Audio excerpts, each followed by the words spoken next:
also request Associate Dean, Student Affairs, Professor George Matthew, to welcome Shri JEET Adani with a bouquet of flowers.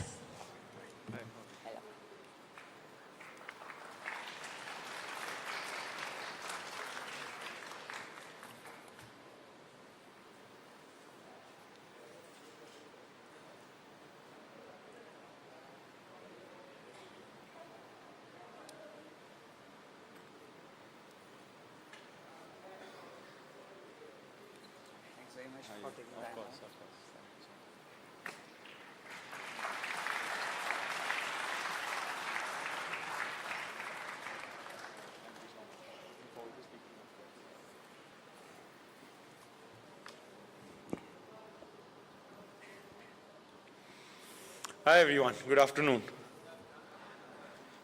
Firstly, thank you for inviting me here. I'm thrilled to be at one of India's, if not the most, reputed tech institutions in the company of some of the brightest young minds in the country. Young minds that will shape both technology and its use in the years ahead. This institution has given the world some of the finest minds across industries. From Infosys co-founder Nandan Nilekani, the late Manohar Parrikar, ISRO chairman Dr. Sivan, computer scientist Pranav Misri, Sarita Adve, to the more younger minds like Bhavish from Ola, Parag from Twitter, and to the late physicist Dr. Rohini Godbole, who championed the cause of women in science and technology. Looking at the range of your illustrious alumni, I wonder, how would you accurately define technology? What do you exactly mean by that? The general understanding is that technology is the application of scientific knowledge and tools to solve problems and improve processes. Something, your textbooks would tell you. Even our new intelligent friends, OpenAI, Gemini, Grok, will tell you pretty much the same. But is that really how you would define it? Does technology really have meaning, especially when it means so many different things to so many people? For instance, how does an aerospace engineer or an accountant or a cricket coach look at technology? Each one will be very different. If you compare it, for example, to a farmer or a Bitcoin miner. As students of technology at one of the world's top institutions, how would you define or view technology? I don't know what the essence of technology is to each one of you, but I can at least tell you what I think. I see technology as the way forward, the only way forward. Today, living without technology is like standing still while the rest of the world zooms past you. Barely a week ago, I'm sure some of you would have followed on this. Google unveiled a new quantum computing chip called Willow. In fact, it's so incredibly powerful and its computational architecture is so incredibly advanced, it's more powerful than anything we know in the world of computing. The CEO of Google, Sundar, said that it took under 5 minutes to solve a math problem that would take a leading supercomputer 10 septillion, 10 is to 25 years to solve. Just for reference, that's 725 trillion times the age of the current universe. What is incredible here is not the breakthrough itself. It is when you put that kind of power, the kind of problems that you can solve and what you can do with it. Google says that the new chip can reduce errors exponentially, a problem the world has been trying to crack for over 30 years. The newfound computing power opens up a new frontier in calculation-heavy areas like drug discovery, fusion energy, and battery design, as well as the scientific simulation of complex equations, which can go in things like weapons design, weather forecasting, and so much more. In other words, you can put it to good use or bad use. The choice is yours. In sector after sector, technology is driving progress and transforming the world at an unprecedented pace, improving lives across geographies. In healthcare, breakthroughs in AI and telemedicine are enabling earlier and more accurate diagnoses and also better access to healthcare, while renewable energy is revolutionizing our fight against climate change by making clean energy more efficient and affordable. Education is being democratized with digital learning platforms breaking barriers of distance and cost. And in areas like agriculture, precision farming tools are boosting yields while conserving resources.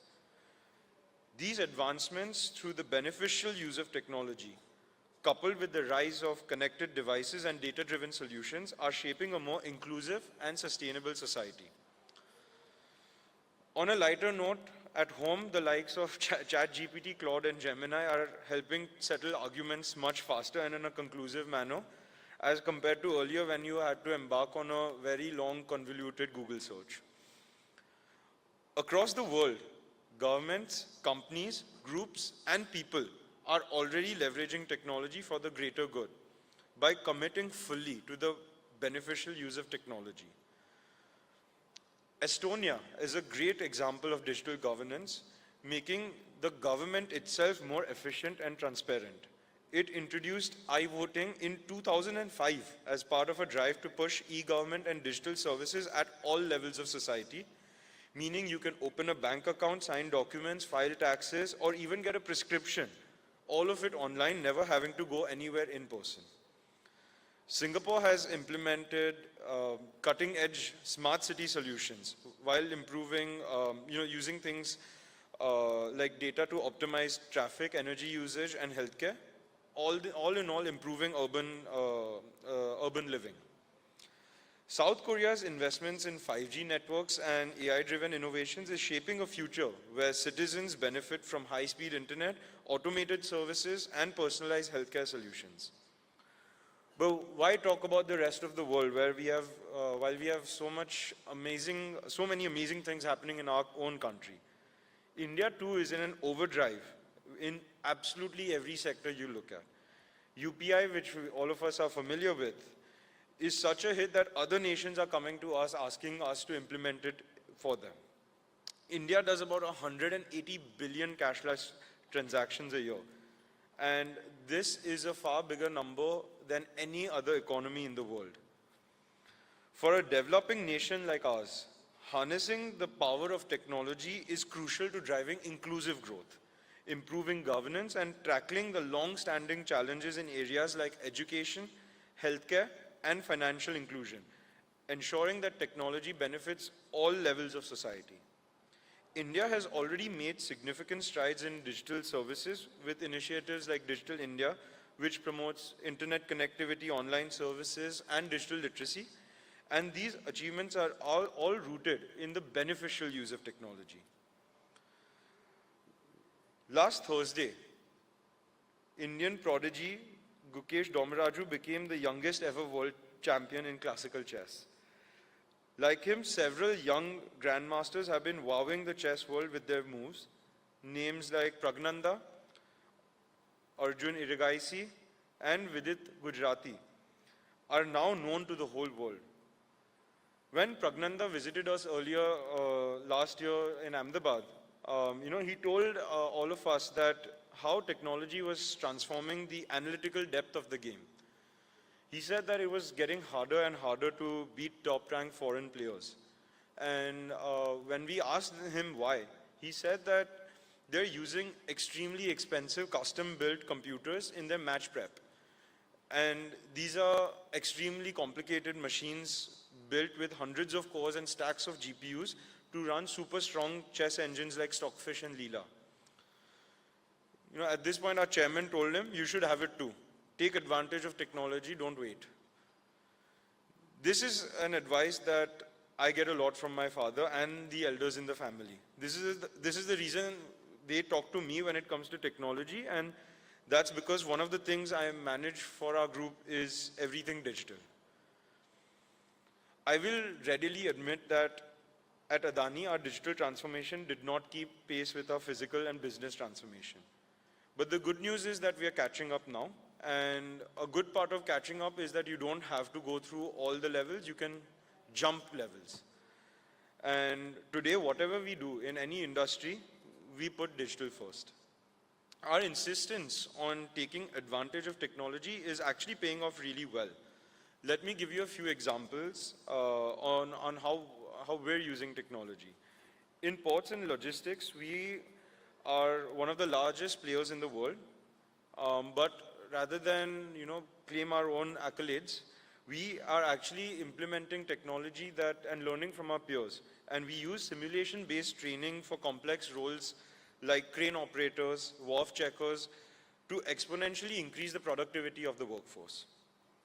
In the airport sector, where we manage 7 international airports in the country and are building the country's largest new airport at Navi Mumbai, we have placed our bets in technology to help us plan better, simulate design and planning better, as well as improve operational efficiency by making the entire airport infrastructure completely connected. Some of the things that we're doing at the airports, which some of you might actually have experienced, is obviously DigiYatra. We are focusing a lot in making sure that we drive adoption of DigiYatra across our airports. We're focusing on improving the travel experience for our passengers, but at the same time, keeping in mind privacy regulations. And we're managing the entire airport more efficiently by making sure that with the connected network of assets, how do we make sure that maintenance, operations, everything happens just in time. For this, we rolled out earlier this year, Avio. It's the enterprise app that connects to all of our stakeholders to make sure that all the stakeholder roles that happen, as well as all the airport operators roles that happen just in time, and decision making happens in a data-driven manner. Let me give you one example from the energy sector too. In 2016, we completed what was at that point of time the world's largest solar power plant in Kamuthi in Tamil Nadu. It was built in a record time of 8 months. That means we were adding 2.7 megawatts every day. Today, we are building another renewable energy plant in Khavda, near the border of Gujarat and Pakistan. If you thought that Kamuthi was big, this is super massive to say the least. It is 5 times the size of the Paris metropolitan area. And when completed, it will generate 30 gigawatts of renewable energy, making it the world's largest man-made source of power, renewable or otherwise. And in Khavda, the beneficial use of technology is allowing us to add 10 times what we did at Kamuthi. That is 25 megawatts every single day. And to put that in context, Kamuthi, the entire plant took us 8 months to build. We are adding that entire capacity every month. And the only way we've been able to do this is by using technology to make planning, supply chain, everything more seamless than it ever was. Technology is assisting us in our social work as well. The Adani Skill Development Center runs Saksham, a great example of how we are using technology for social good. Using advanced training methods by integrating AI, virtual reality, and simulation-based learning, Saksham provides access to high-quality skill development, allowing thousands of Indians from very diverse socio-economic backgrounds to achieve their aspirations. Another example is Taranga, a part of the Aravalli Hills in Gujarat, where we've undertaken the challenge of afforesting 1,500 hectares of green hills. The Adani Foundation is using, again, technology to make it happen. We are using satellite-based monitoring to track the growth of the forestation, as well as using drone-based seeding to measure, obviously, the seeding part, but also, how the growth of the plant is, what's the soil moisture, the carbon, and the nutrient content.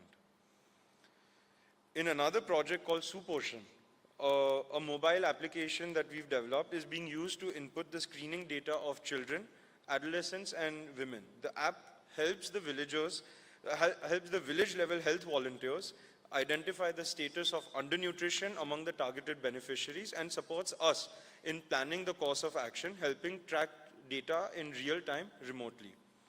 All of these instances show that the beneficial use of technology can be truly a powerful force for societal upliftment and economic growth. Now, unfortunately, we are also in an era where we see technology being applied for the wrong causes, and increasingly so. Fake news, deep fakes, fake photos, videos, fake money, online scams, spoofing, phishing, and endless things more. The list is, keeps on growing. As new technology comes in, people find new ways. As the scope and power of technology grows, we must be careful not to let the harmful use of technology overshadow the beneficial use. In other words, the technology is only as good as the benefit it provides. And that brings up the question in my mind, how should we make use of it to benefit this generation, the next generation, and our nation? As our world enters a new era of rapid digital transformation, technology stands at the forefront of shaping global development.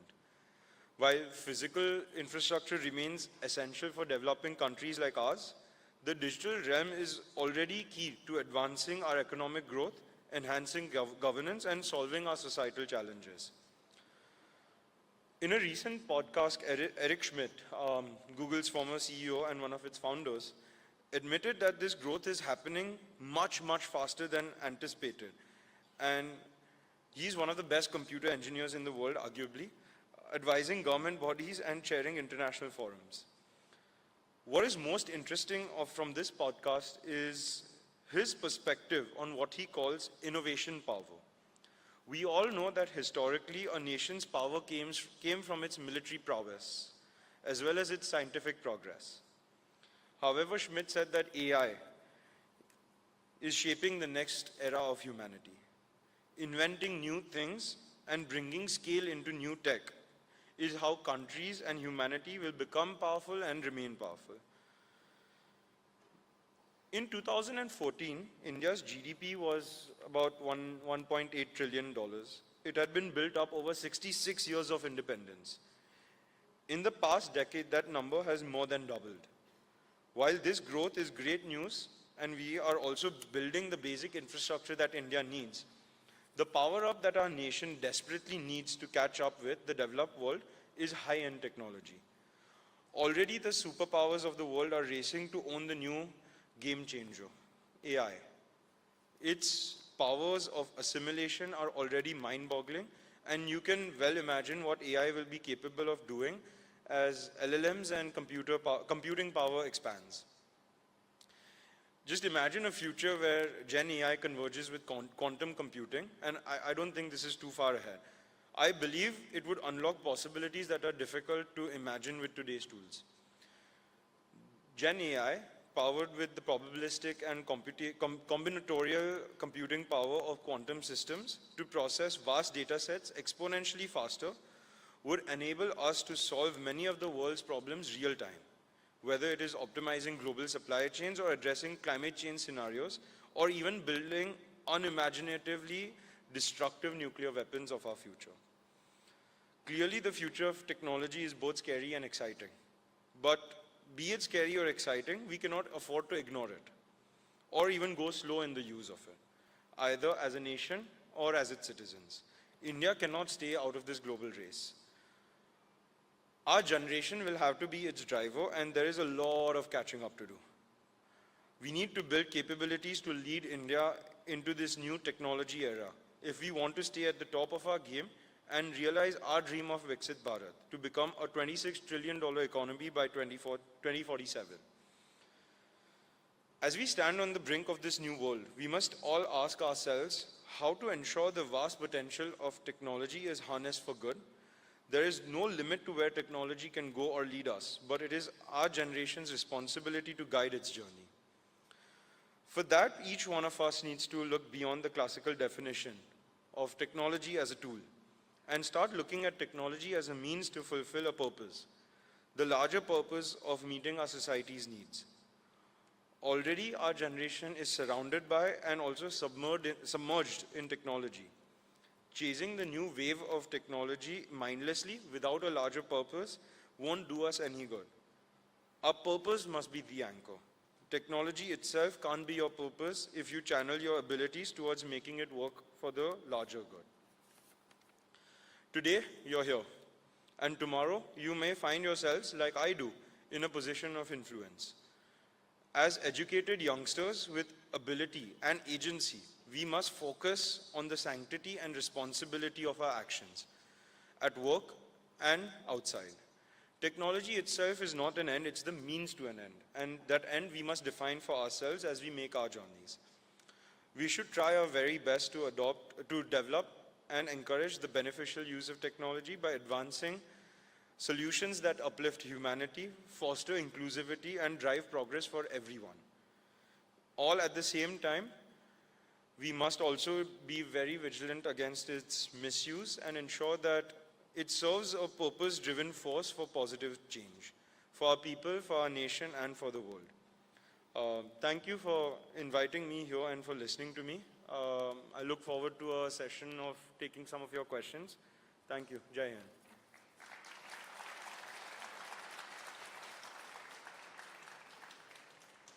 Thank you, sir, for your inspiring keynotes. I would request you to take your seat on the sofas on the stage. Can we have another round of applause for him? Now we move on to the fire chat session with Shri JEET Adani, sir. And for that, our moderator, Professor Ashish Pandey, would be joining us. Dr. Ashish Pandey is a professor with IIT Bombay in Mumbai and a guest professor at IIM Ahmedabad, where he teaches courses related to organization development, human resource management, self-management, and leadership. Dr. Ashish sir has designed and conducted more than 100 consulting and long-term training projects for organization and leadership development across industries for institutions of higher education in the last 15 years. I request Ashish sir to please come on the dais.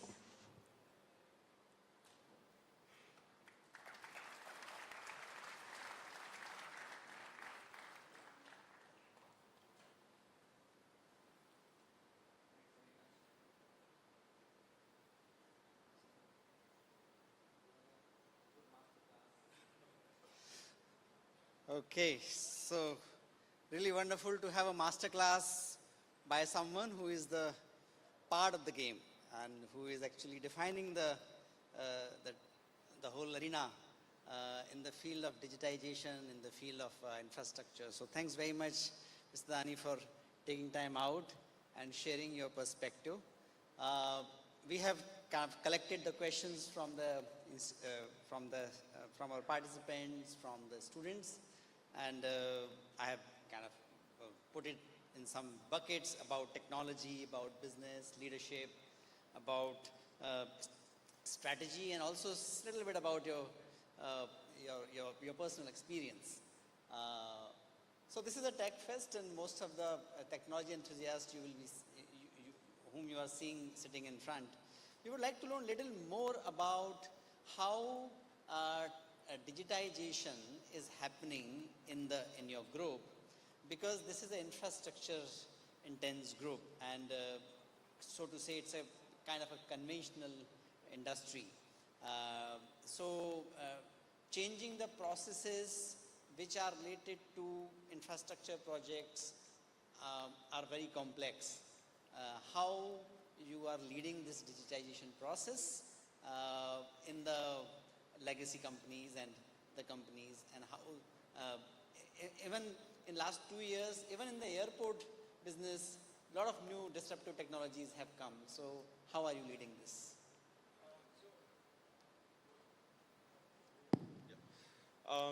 So a couple of things. One is, when you look at an infrastructure business, there's two parts to it. One is building the infrastructure, and the second is operating it. We're putting technology behind both of those aspects. So let me touch upon the building aspect. Obviously, when you're building something that is complex, large, spread out, there's a lot of challenges that we see in terms of supply chain, vendors, engineering. And if you go back to how it was being done, and to some extent is still being done today, it's a very traditional sort of serial way a project moves forward.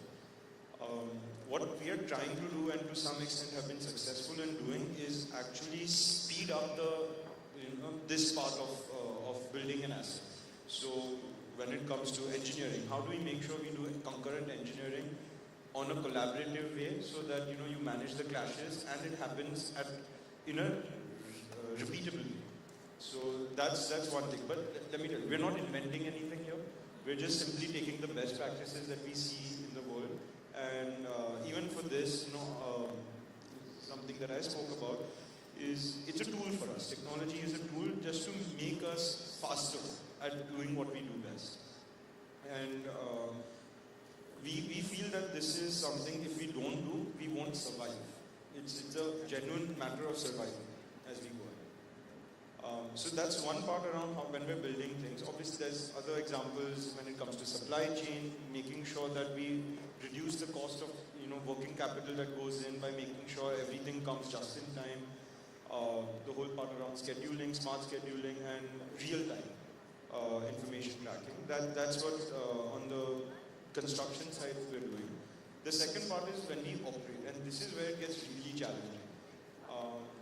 For something that we build new, it's easy to do because you think about it in the design stage itself. That, how do I make sure that an airport, for example, is planned and designed with smart sensors in every place. A silly example I give everyone is India's been independent for over 70 years now. We still haven't figured out how airport bathrooms can stop stinking.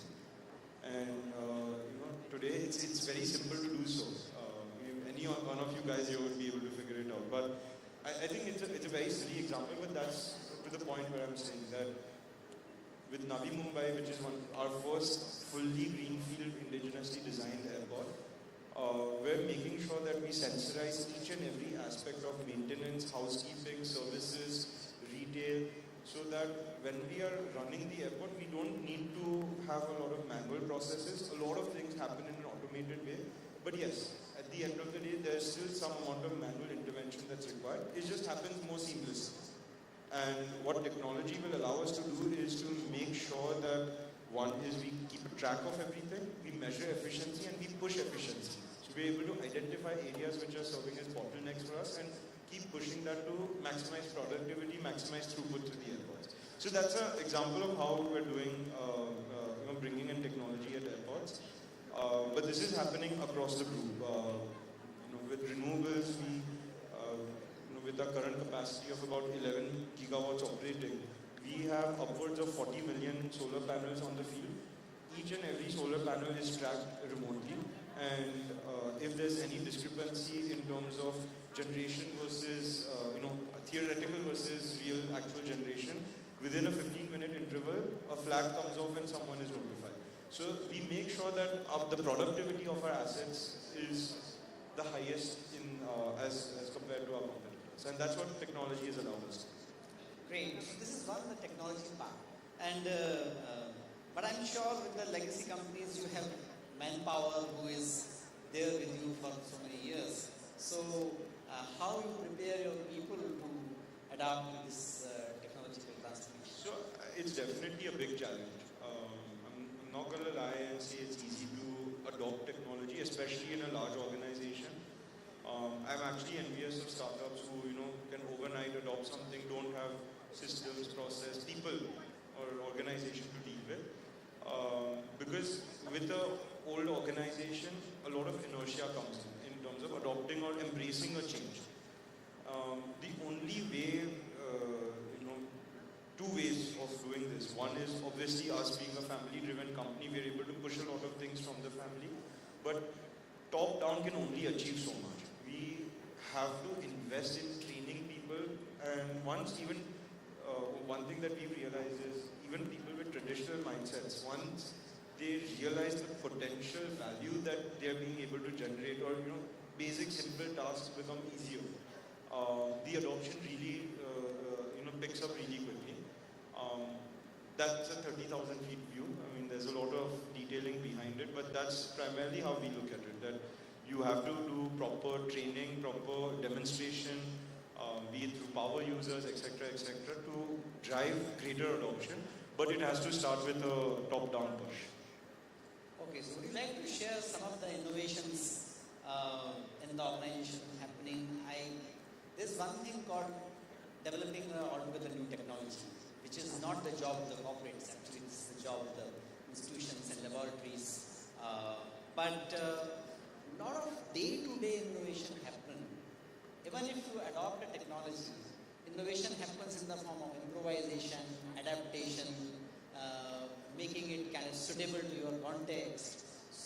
Since you have kind of seen quite a few businesses and youngest person in the family, we assume that you are the most tech-savvy person as well.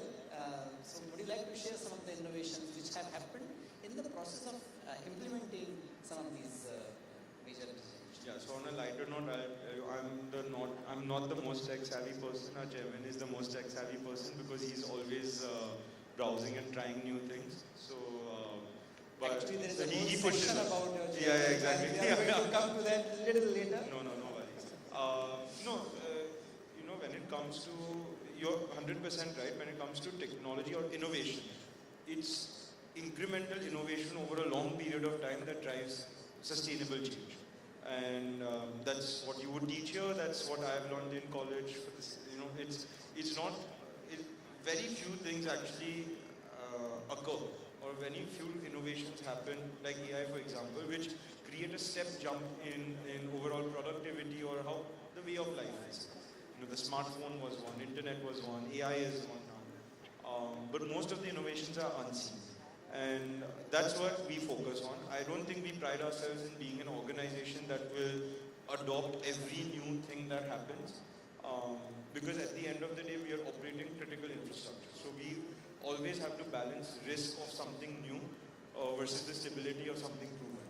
And 99% of the time we'll go for stability and wait for the new things to be proven and stabilized and adopted across a wider spectrum before we would adopt it in our operational, or in our critical parts. That being said, there's a lot of non-critical areas that we have. As an example, office productivity. It's not something that's super critical. So that's where we push people to, you know, sort of start using Copilot or, you know, Teams meetings for interviews that happen with real-time video analytics. And we keep trying new things. I would say the success rate is not very high, but the good thing is every now and then something clicks. And as soon as something clicks, the adoption across the organization purely based on word of mouth, not even being pushed from the top, is quite quick. And most of this, you know, I'm happy to say that most of this innovation is driven by the team. None of this is actually, there's no central group that says that, okay, bhai, ye naya cheez hai, ab sab try karo. There's nothing like that happens. A lot of it actually comes from a lot of the young graduates that we hire. And it's our responsibility to encourage more and more of this. You know, in large organizations, that's something that a lot of times gets missed out or sort of swept under the carpet, where, you know, freshers coming in, their ideas aren't sort of respected. And that's the culture that we're trying to build, that, you know, how do we get new ideas in and not be stuck with just what we have. That's so wonderful. It's really like a master class, because in our courses we teach that innovation is not like a lottery. You get a jackpot. Actually, it's like a funnel, and you have to keep on doing things, keep trying things, and then few things become kind of, world sees that as a jackpot, but you know that there is a conscious effort behind it. I don't think anything in life happens like that. I think it's always incremental.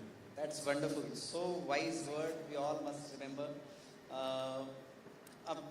Since you have been involved in the strategic acquisition of a port, and now you are looking at airport, this at the larger level that is connected to the supply chain, the overall, and that is one of the, you can say, the bottlenecks of India's growth, because if we compare China and India, the supply chain agility is a major differentiator. So how do you see India evolving and kind of catching up to that aspect of the computer edge? So let me take it in two parts. One is on the logistics supply chain. Definitely India it's improving, but it's still far behind a lot of developed economies.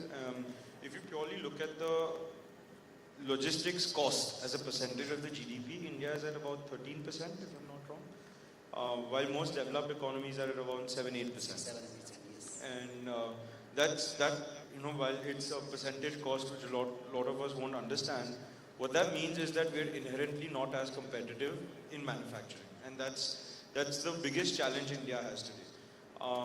The good thing is, the only way to improve this is by building world-class infrastructure. And the government policy, private players, everyone has already understood this and are investing in infrastructure, be it roads, railways, ports, airports, from a manufacturing point of view to catalyze the growth in the manufacturing sector. And this is something that China did. China built ports that were bigger than anyone else had ever seen at a point in time where people literally asked them, "Are you mad?" And now that the story is written, we know exactly how it was being taught. And I think that's a note that India is also taking, that don't build for 2 years from now, because the growth that we're seeing, by the time you build it, you're going to be out of capacity. And you will always be, it's like running on a treadmill, you'll be running backwards if anything. So as a group, what we're doing when we're investing in ports or roads, railways, terminals, inland container terminals, we're investing keeping in mind a 10-year growth, a 10-year horizon. That how do we, because it takes 2 to 3 years to build physical assets. It's not like technology or software where you can build it in a short period of time. You have to plan for a longer term horizon, and given the sheer growth and momentum of this country, we know that even 10 years is not going to be enough, but at least we balance. We're planning for 10 years ahead, building capacity for 10 years, and then we'll see, as soon as you provide the infrastructure, everyone in the world will come and say, "Boss, mujhe chahiye." Now coming to consumers with airports, it's exactly the same story. If you look at Mumbai, and Mumbai is a classic example of what happened in this. 2006, both Mumbai and Delhi airports got privatized, and a lot of us, we won't remember, but Mumbai was actually bigger than Delhi in terms of passenger traffic. But Delhi had a much larger capacity footprint to expand into as compared to Mumbai. So Mumbai needed a new airport 10 years ago. It's great that it's happening finally, but this should have been done 10 years ago, because what we saw was 2014, Delhi surpassed Mumbai. Mumbai was growing faster than Delhi, but it's a single runway airport. You can't expand beyond a certain limit. And that again goes to the point where capacity, we think that the air traffic is going to grow 11%, 12% on a normalized basis. It's grown 15%. So year on year, supply has always, or demand has always beaten supply. And that's one thing which I would tell everyone is that, don't underestimate the power of India. I think our consumers, our demography is so powerful that anything you think is not going to work because it's too small, it's never going to be the case. It's always going to be bigger than you imagine. Again, great lesson. Now, this is a little bit of a selfish question. We really want to take the benefit of your presence here, and a lot of tech buffs, our students have asked, what are the areas, let me give you a little bit of background. It is having your own startup and a business idea, sound business idea, is one of the coolest thing considered to be on our campus these days. I joined here 15 years ago, and that time getting a finance job was the coolest thing, but now that is not. Every kind of other student is looking for some good idea, wishes to invest time and effort, and want to build something on the technological platform. By the time they are here, not like when they go out and that time they will start it. So our incubation center is getting a lot of application these days. The number of patents have gone 3 times in last 3 years, all that has happened. Would you like to share some of the fields based on your experience? What are the areas where they should look for the deep tech or other technological kind of innovations and ventures? Sorry, I'm also an engineer. Getting a finance job was always boring. No, but you have done a lot of finance. Yeah. No. I think if you look at, to answer your question on what fields should people be looking at, I don't think there's a particular subset. It really depends on what you're interested in, because every single field today has a potential for disruption. And to be successful, you have to disrupt something. You know, it can be the smallest thing. I mean, look at Zepto or Instamart for an example. Um, did they reinvent technology? No. I think they just looked at a traditional business model and said that I can do it better. And today you see Kirana stores are getting disrupted. Um, so I would say that there's no particular field. I mean, consumers are obviously, that's the sort of blue-eyed, industry a lot of people want to work in. But even in deep tech areas like healthcare, biorobotics, medical robotics, biomedical devices, aerospace, everything is ripe for disruption. All it takes is your own interest, and no field is too small. I think that's the idea. Personally, I can only talk about myself. I definitely think with healthcare there's a lot of potential when it comes to genomics, coupled with AI and quantum computing.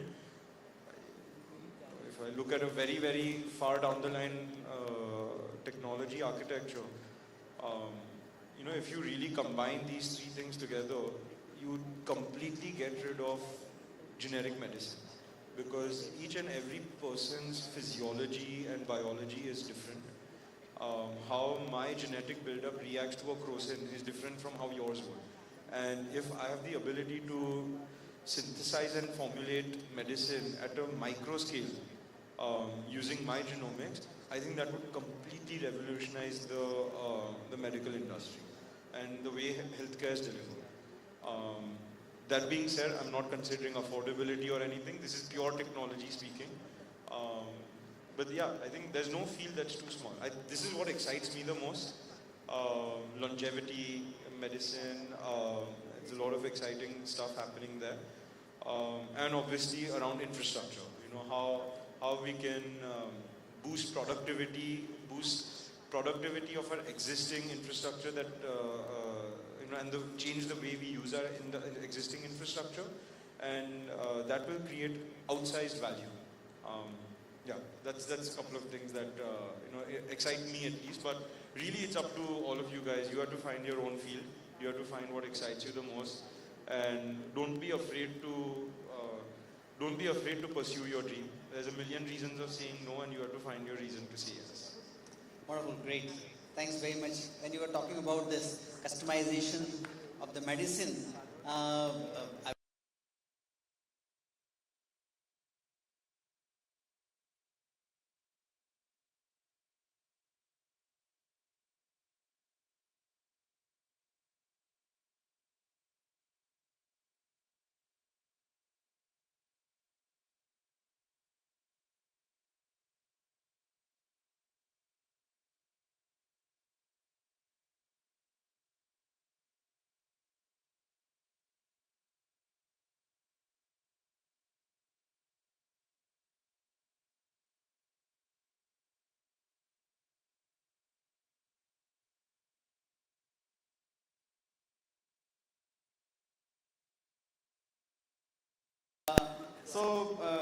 great. I would like to kind of have some words and hear from you about the inspiration from. We get a lot of inspiration from the chairman of the group, Mr. Gautam Adani. He's the first generation entrepreneur in that sense, and what he has created is fantastic. I have had an opportunity of working with the Adani Group in some projects, and last year when we were concluding a leadership development program, Dr. Malay was here to kind of conclude that program. So this is one question I always wanted to ask about the chairman of the group. I asked Dr. Malay that your group and your leadership has taken all sort of complex projects. Understandable, appreciate, and that is, you make this country proud. What was the aspiration behind taking the transformation of this, the world biggest slum area. And Dr. Malay said that my chairman's answer was that, if we don't do it, I don't know who will do it. But this is something very, very important to be done, so we should take it up. So these are the kind of anecdote comes, but everybody is very keen to hear what has been your experience and what you have learned. I'm sure you have learned so many things just by observing. No, it's, I would say he's life's biggest teacher, and I'm extremely lucky to be able to observe him 24/7. As a man, he is a force of sheer determination and his ability to take up any opportunity and maximize what you can do with it is unbelievable. That being said, he is one of the most human people you would ever meet.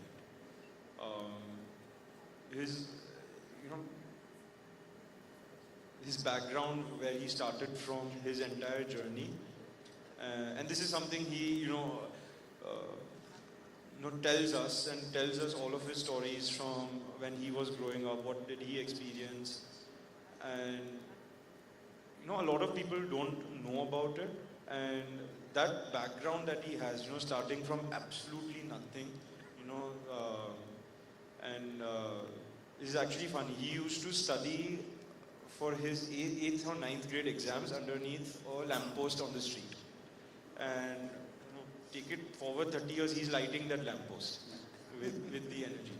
And it's that journey that he's come from that allows him to connect to every single person that he would meet. Be it a CEO of a multinational to a peon he would meet at a government office, because he has been there, he has done that, and that's something that he teaches us, that today whatever you may think you have accomplished, yes, be proud of it, but never let it boost your ego. At the end of the day, we are all humans. We have a lot to learn from every single person we meet, and that is one of his biggest lessons to all of us. From a professional note, he's the hardest boss you would ever have. Okay. He's an absolute taskmaster, and he expects everyone to perform at their most, because he himself is so passionate about everything that he does. The last thing that he would ever tolerate is sort of half-heartedness. नहीं करना है तो मत करो, करना है तो full 100% डाल के करना है. And that's what makes life interesting. So every single thing that I have taken up in my professional journey, it's always been fun because I have the biggest supporter in him. If anything goes wrong, I go to him for advice, and he will show me the way out. And no day goes by where I don't learn anything. The one thing that inspires me about him is similar to the story that you've taken. Is simple. If any opportunity comes by, he would never say no, because his basic sort of fallback mechanism is कि क्यों नहीं कर सकते. He takes everything up as a challenge, and that's so inspiring to see, because growing up, going abroad for studying, like I said, we find a million reasons to say no to something, but changing your attitude and your mindset to how do we make it possible, rather than always thinking why it's not possible. I think that's the biggest inspiration that I've ever gotten from. Great. You have a legacy to live by. Were there any challenges in your journey, in the professional journey, and how you have handled that? That is also something very interesting. 100%. I think one of the biggest challenges, and it's a professional, personal challenge mixed together. It's a professional and personal challenge mixed together. I mean, last year, with the Hindenburg report that came out and all the aftermath of that, it again taught us resilience, how to remain close-knit and again take up everything and bounce back fighting rather than trying to play victim. Um, Besides that, one of my biggest challenges has been with people. You know, much like a lot of you, I'm also a technologist by nature. And I've never been able to sort of get that soft skill of being able to relate, understand, and connect with people at a very deep level. And this is something that I worked on over the past couple of years to, to start with, to get off my phone and not always be on my phone. But jokes aside, to be humble, understanding, asking questions about people's lives, and that connect when you make with your own team. The strength that you get is that of a team. You don't get individual strength ke chhati faad ke maine ye kar liya. It's that we as a team came together and we all depended on each other to be able to solve challenges. And I think that's something that I've been able to develop over the past 4-5 years. Great. So very important thing about the people skill is that we can never master it. And the most skilled people were the most humble people. Will always say, you are always mesmerized with the depth of the human nature. So that's so wonderful talking to you. I think our Tanya is here indicating that it is lot many.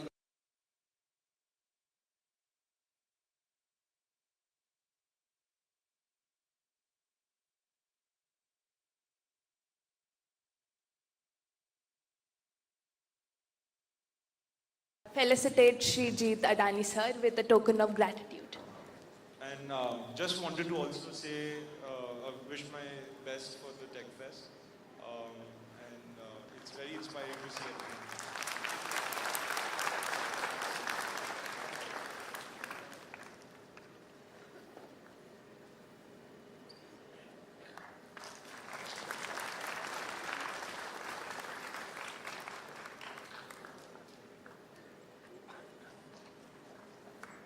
I would also extend a heartfelt thanks to Professor Ashish Pandey for his eminent time and request the OC to present him with a token of thanks.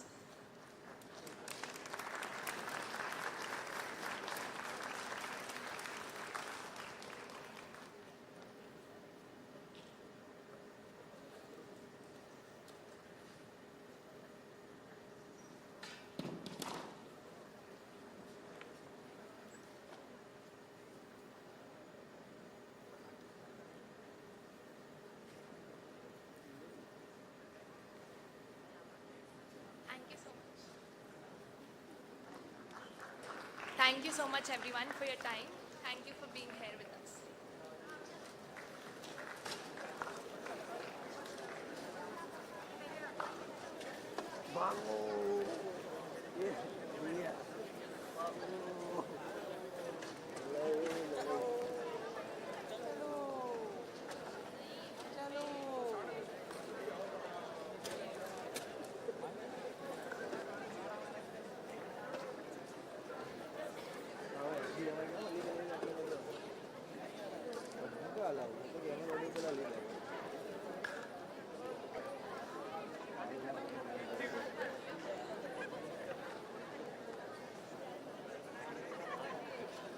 Also, a